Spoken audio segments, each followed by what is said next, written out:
안녕하세요, 인서구입니다. 2024년 3월은 정말 버라이어티 그 잡채 시장이었어요. 미국의 SVB 파산에 이어서 스위스의 넘버2 은행인 크레딧 스위스의 파산까지 엄청난 나날들을 보내고 있는데요. 현재 상황을 쉽게 풀어보고 저는 이렇게 대처한다는 내용으로 이번 영상을 꾸며볼게요. 영상의 끝부분에는 말씀드릴 종목도 있고요. 인싸오그에서 주기적으로 리뷰할 예정입니다.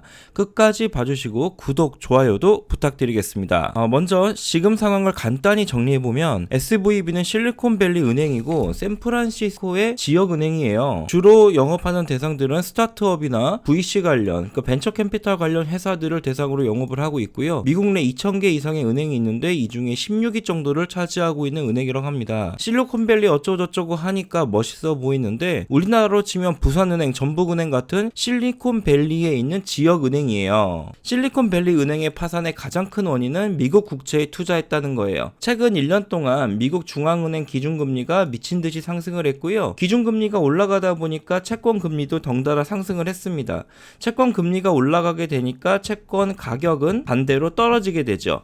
설명을 해드리자면은 제가 어제 3%의 채권을 샀는데 오늘 4%의 채권이 발행이 됐어요. 그럼 사람들은 이 4%의 채권을 구매하지 3% 주는 채권을 구매하지 않는다는 거죠.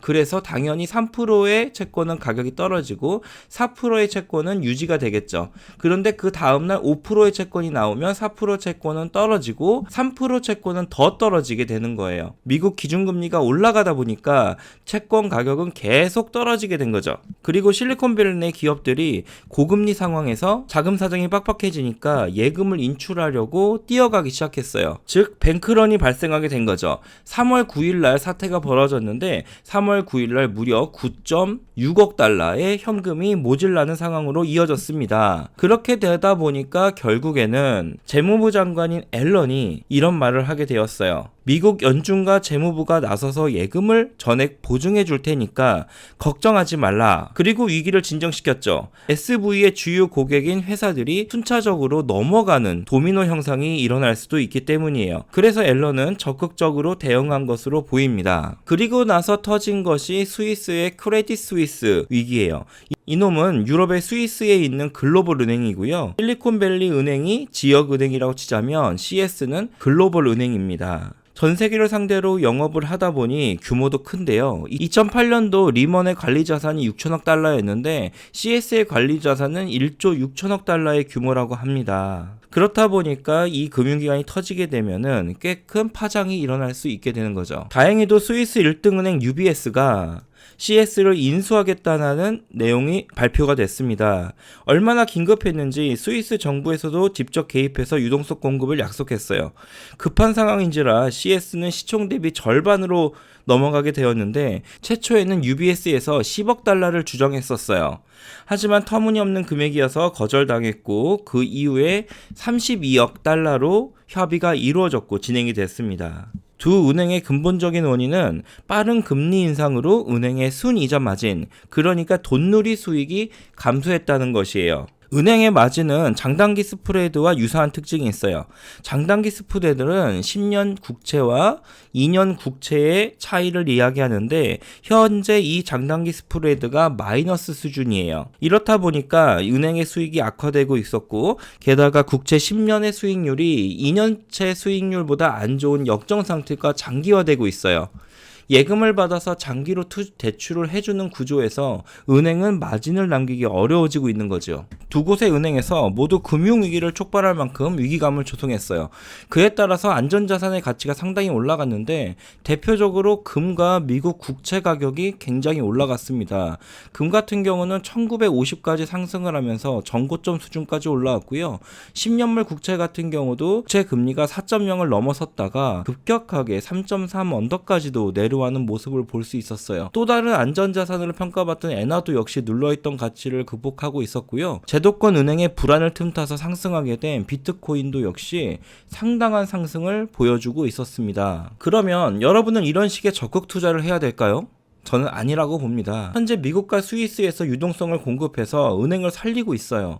유동성 시장이 이어진다? 아니라고 봐요. 그리고 미국에서 기준금리 인상을 더 이상 못할 거라는 이슈도 있어서 빅테크 시장이 최근에 급격히 상승을 했어요.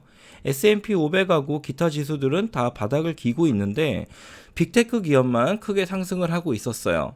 앞으로도 많은 이슈가 남아있고 경제 지표들이 상승보다는 하락을 외치고 있는 시점에 굳이 투자를 늘리고 싶진 않아요. 최근 저는 항공주를 익주하고 실리콘밸리 은행 파산 시점부터 KBWB를 모으고 있긴 합니다.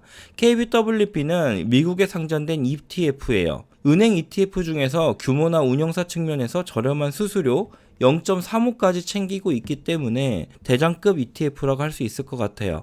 실리콘밸리 은행 사태가 터지기 직전에는 한 주당 약 60불 수준을 보였지만 현재는 40불 언저리에서 거래가 되고 있어요. 근데 이 기간이 일주일 만에 하락을 했다는 거예요. 약 33%의 하락을 보였고 2020년 초반 당시에는 30불까지 내려온 적도 있었어요. 연쇄적인 파산이 이어지더라도 ETF 특성상 리스크를 분산할 수도 있고 FAS나 BNKU 같은 3배짜리 은행 ETF도 있지만 KBWB는 정배 ETF이기 때문에 장기 투자 리스크도 줄일 수 있을 것으로 보여요. 은행주의 특성은 변동성이 굉장히 약한 것이 특성이에요. 일정 부분에서 움직이는 특성을 보이는데 이번 이벤트로 큰 움직임이 단기간 만에 나왔어요. 은행업 전반의 문제로 이어질 가능성도 있지만 미국 정부에서 적극적으로 때려막는 모습을 보면 하방의 리스크보다는 상방의 기회가 더 클 것으로 보여서 일단은 투자를 하고 있습니다. KBWB는 JP모간, 시티그룹, 그리고 웰스파고, 뱅크 오브 아메리카 같은 이름만 들어도 딱 아는 은행들이 약 9% 비중으로 분산이 되어 있어요. 이 ETF는 26개의 은행의 주식을 가지고 있어요. 26개의 은행주는 주로 대형주를 가지고 있기 때문에 혹여나 발생하게 될 파산이나 뱅크런 이슈에는 큰 움직임이 없을 것으로 보이고 있어요. KBWB에 속하는 은행주들은 실리콘밸리 은행과 CS 관련 악재에 반응하여 하락한 것으로 보이고요. 사태가 일단락되는 시점에는 직전 가격인 60불까지는 어느 정도 회복할 것이라고 생각을 가지고 있어요. 주식 투자 자산의 10% 정도만 투입할 예정이고 저는 대부분의 주식이 배당주에 들어가 있기 때문에 그만큼 안정적인 투자를 지향한다는 것도 알려드립니다.